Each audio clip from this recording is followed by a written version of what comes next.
Sa loob ng kanyang isipan, ang malaking pulang mata ng anomalya ay nakatanaw sa nawasak na lungsod at tinatanong si Fang Yi kung sino siya. Napagtanto ni Fang Yi na sa paghawak niya sa dark attribute na naiwan sa katawan ni Elder Wu, ang kanyang espiritu ay nahila sa mapanganib na ilusyon na ito.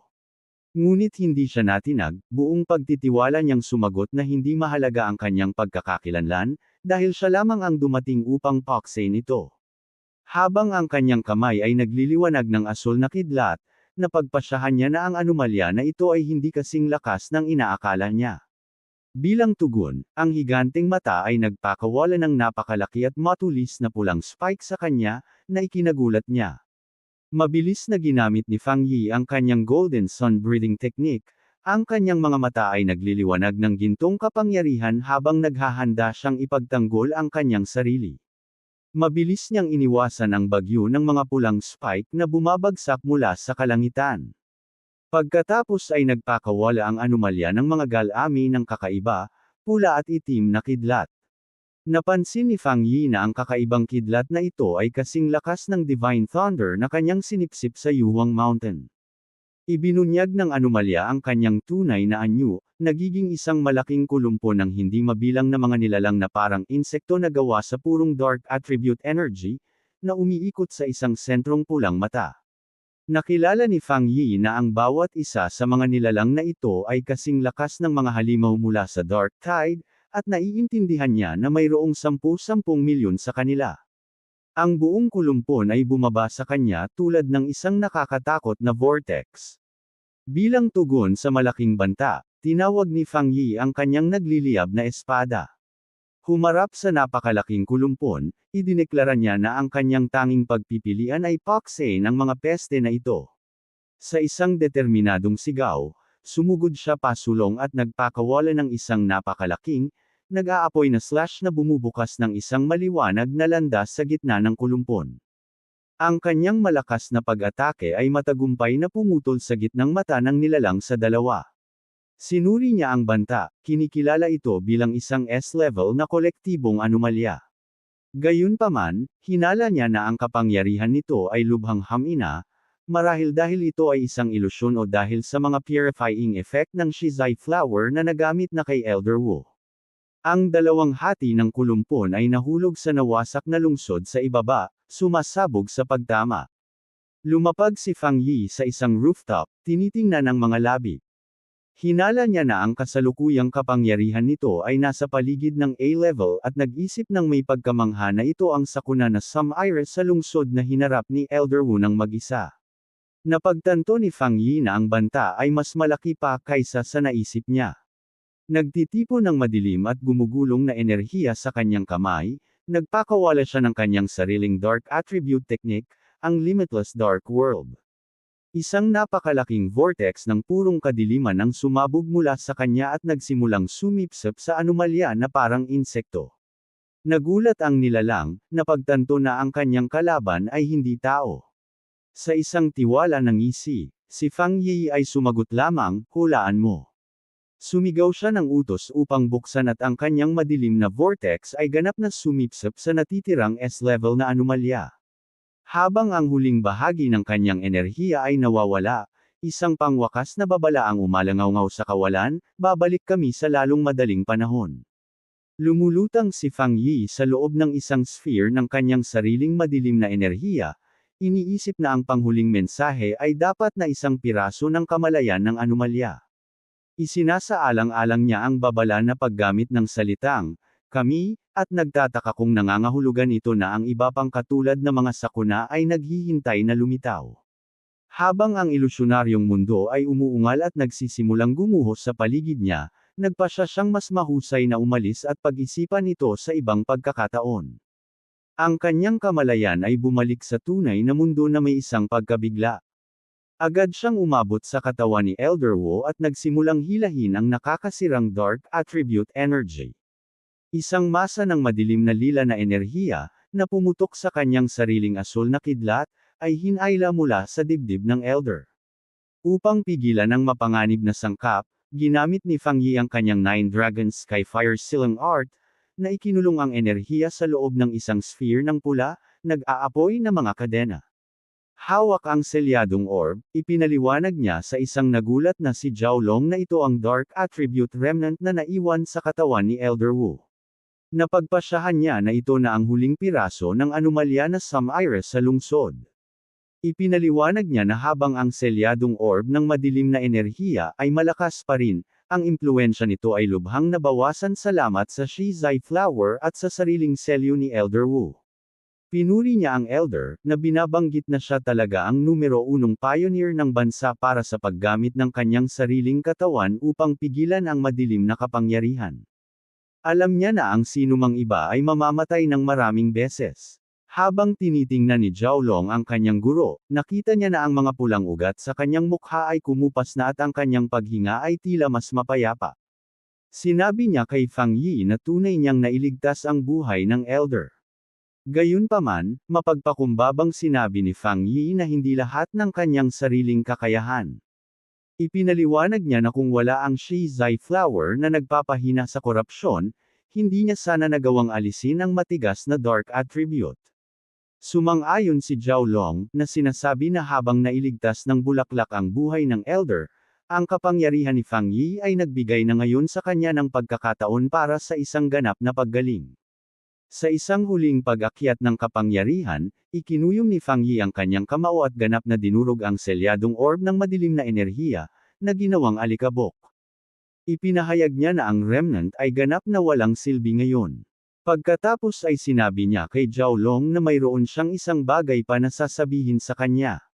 Ibinunyag niya na sa mental illusion, binalaan siya ng remnant ng Dark Attribute anomalya na babalik ito. Napagpasyahan niya na dapat silang laging handa, dahil hindi nila maaaring hayaan ang isang matandang lalaki na kagagaling lamang mula sa isang malubhang sakit na lumaban muli sa mga frontline. Kinumpirma ni Jiaolong na alam niya, dahil narinig na niya ang tsismis dati. Nang tanungin siya ni Fang Yi kung ano ang ibig niyang sabihin, ipinaliwanag niya na ang mga departamento ng pagsubaybay ng militar at ng asosasyon ay nangongolekta ng data sa mga pagbabago sa espiritual na enerhiya. Ibinunyag niya ang isang tsismis batay sa data na ito. Sa kasalukuyang kapangyarihan ng bansang Xia, maaaring hindi sila makaligtas sa unang taon pagkatapos ng ganap na pagbabalik ng espiritual na enerhiya. Siyempre, dagdag pa niya, walang naniniwala dito. Sinabi ni Fang Yi na ang pagsubaybay sa mga pagbabago sa espiritual na enerhiya ay mukhang napaka-opisyal. Pagkatapos ay tinanong ni Jiaolong kung naniniwala rin siya na maaaring totoo ang tsismis. Isang anino ang dumaan sa mukha ni Fang Yi, habang iniisip niya kung ang kanyang sariling muling pagsilang ay nagbago sa hinaharap. Naalala niya na sa kanyang orihinal na timeline, nabuhay siya sa loob ng 3 taon pagkatapos ng pagbabalik ng espiritual na enerhiya, at sa panahong iyon, ang buong planeta ay halos nawasak na. Bumabalik sa kasalukuyan, inilagay niya ang isang nakakaaliw na kamay sa balikat ni Jiaolong. Sinasabi sa kanya na huwag mag-isip ng labis at na si Elder Wu ay dapat na magising sa lalong madaling panahon.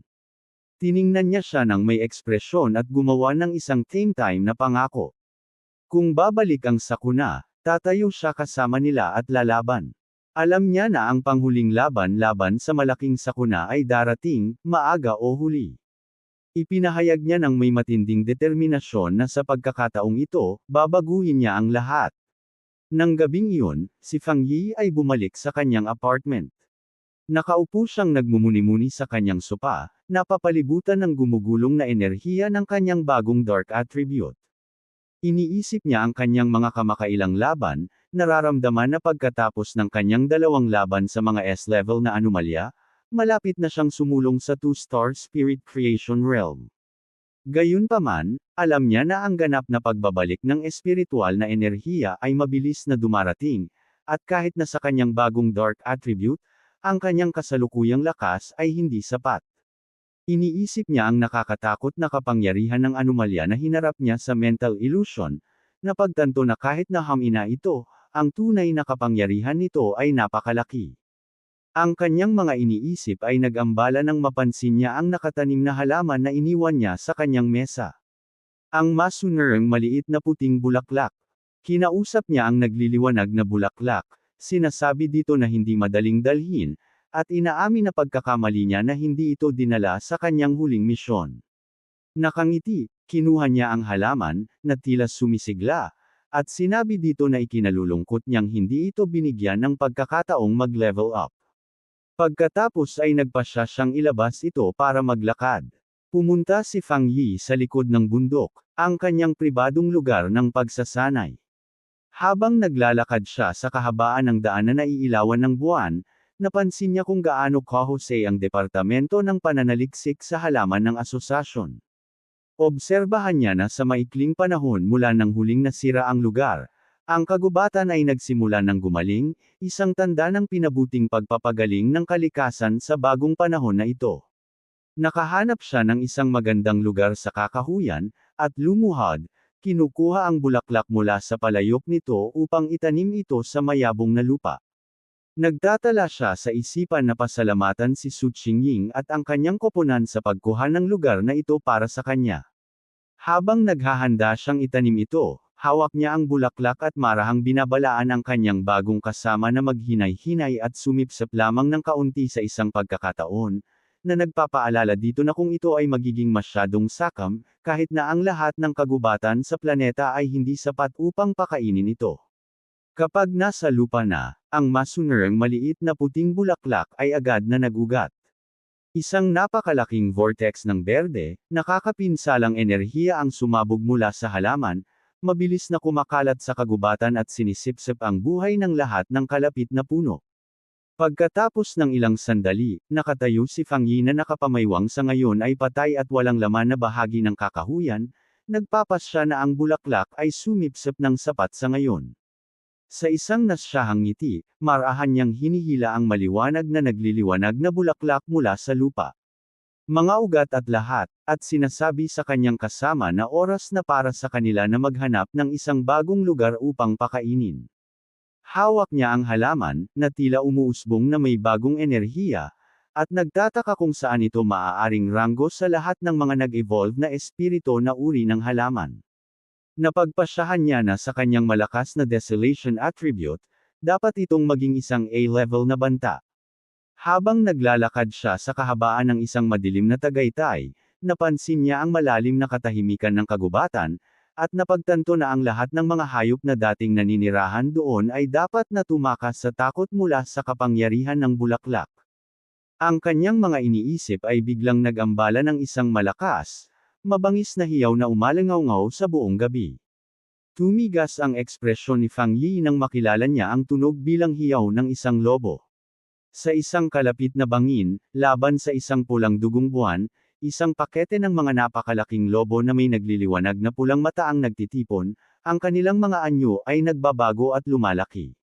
Napagtanto ni Fang Yi nang may pagkabahala na ang pakete ng lobo ay nasa gitna ng isang mapanganib na ebolusyon.